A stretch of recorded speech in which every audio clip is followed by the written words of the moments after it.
I've been talking a lot about archetypes. This forest, this rainforest, is so archetypal. It is ancient. The atmosphere here is just incredible. It's early in the morning and I'm going to go for a swim. Look, the bluebells are out. Yeah, bluebells are out. Birds are alive and singing. I've cut my hair, but it looks a bit messy because it's first thing in the morning and it's pink, which is exciting. So, I think probably the last video in this series, unless I can think of something else, unless you have any questions as well. If you want to ask me anything, then I can explore something a bit further.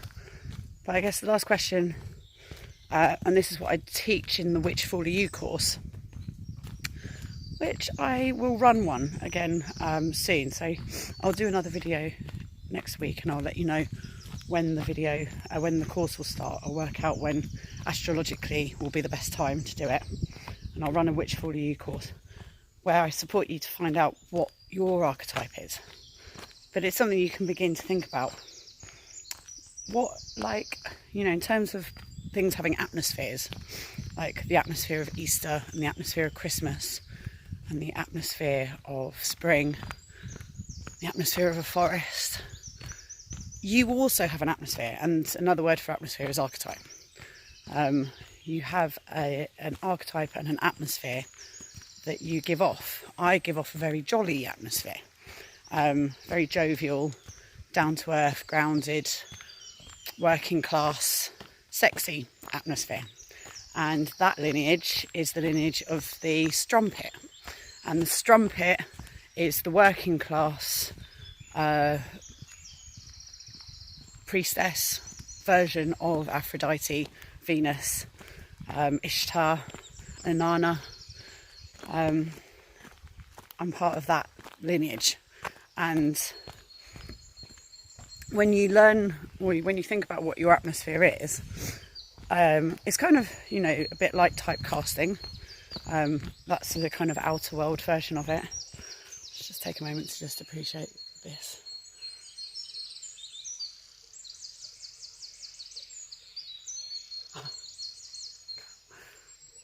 I can't, literally. It's a woodpecker. Sound of a woodpecker.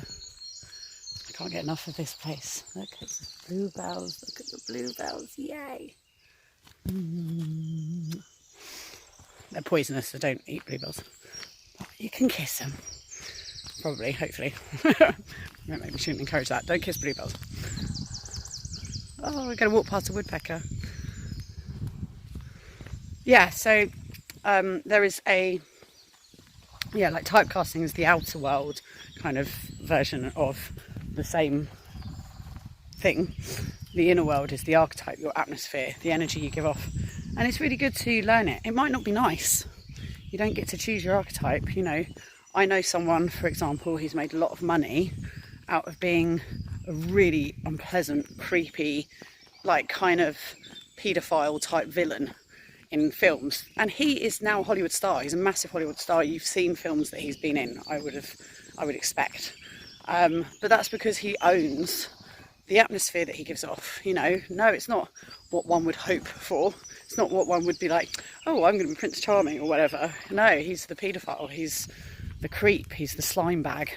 But he's made a fortune out of it because you can actually just take it and own it and go, this is who I am. It doesn't mean that I am, doesn't mean, you know, like I was saying, there's Jolie, and then there's a Jolie, and then there's the Jolie. And the, you know, a Jolie isn't necessarily a slag, for example. And I'm not. I mean, I have had lots of lovely experiences with lots of lovely people, which has been wonderful. But when I'm in a relationship, I'm completely monogamous, I'm faithful, I'm mainly in relationships. I don't tend to be single.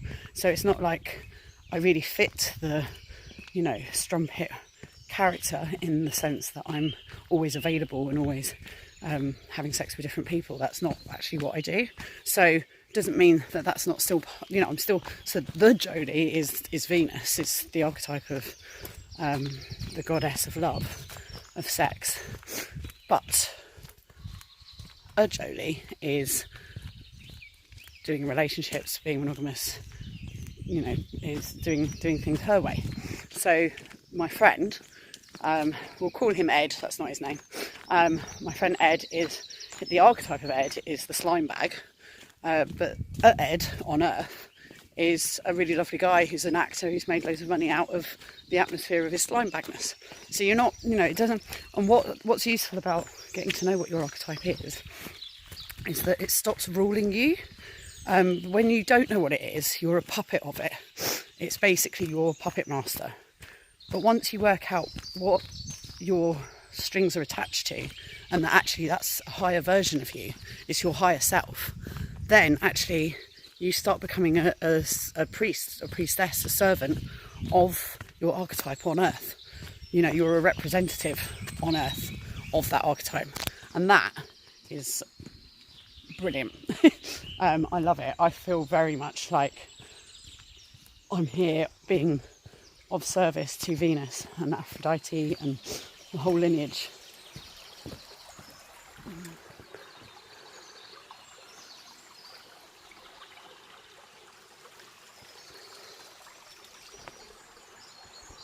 I love it. You know what you can eat, although it's not so good to eat them here because this is all dog piss level. Yeah, no. You can eat primroses. Hello, Betty. You can eat primroses, which are these little fellas down here.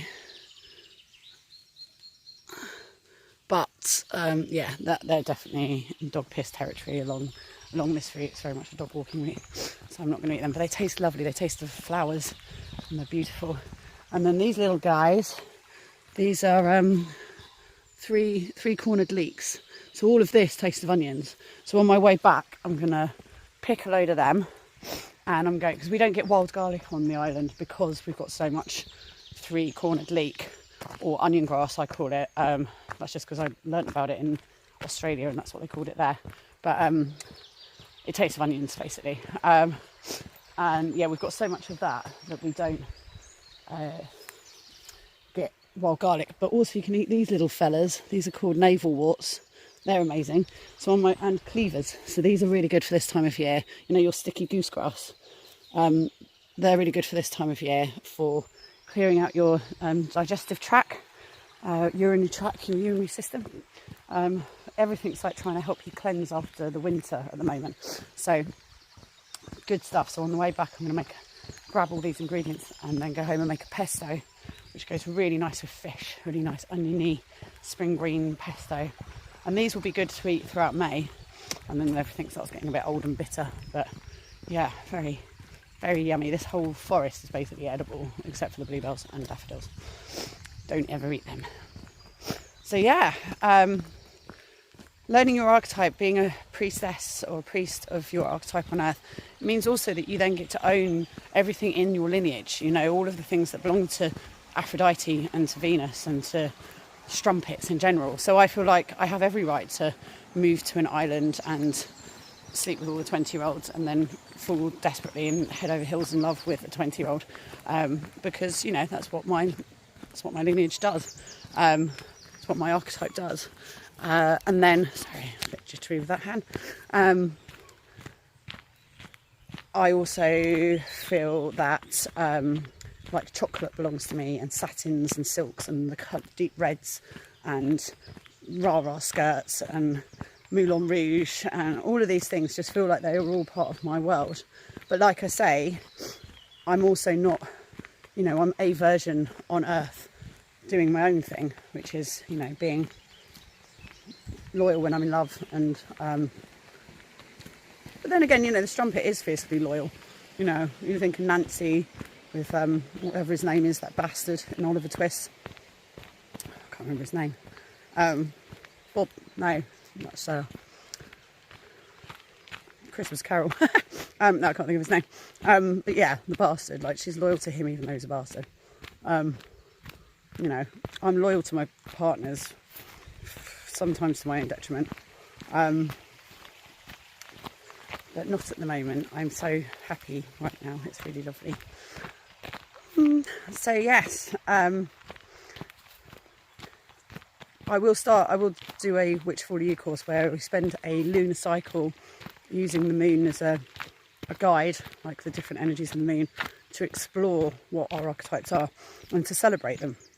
So even if you already know what your archetype is, it's a time a month to just tune in with them and be in worship of them and celebrate them, and just have a really lovely immersion into the joy of your archetype. So whether you know it or not, but by the end of the month you'll know it. And I've got had some people who did the last one got a lot out of it. Oh my god, it's a really high tide. I love it when it's a really high tide. Look, whee! It's hardly any beach. Sometimes you can walk out to that rock, so this is going to be fun for swimming. Yay! Oh, I love it when it's high like this, because you can feel very brave about swimming really far out, because it's the beach. I know the terrain underneath me. Because I am here on my own. Don't tell my mummy. She would be cross. Cool. So I'm going to go for a swim. And swimming in water, wild waters, is an act of worship, I feel. And I've been getting a bit sluggish lately because it's been a bit cold, hasn't it? When it sort of seemed like it was going to get warm. Oh god, this beach. I am seriously lucky. And there's just a waterfall on the beach. Might as well just love a waterfall. Got a cave, got a waterfall, got a pile of rocks out there that I call the petite cacao, because it looks like a little pile of poo. I'm going to get in there. I'm going to get involved. So I shall do one more video on archetypes next week. I'll think of one last thing to say, and if you want to do the Witchfool Witchfool RU course, then I'll post about that next week. Bye.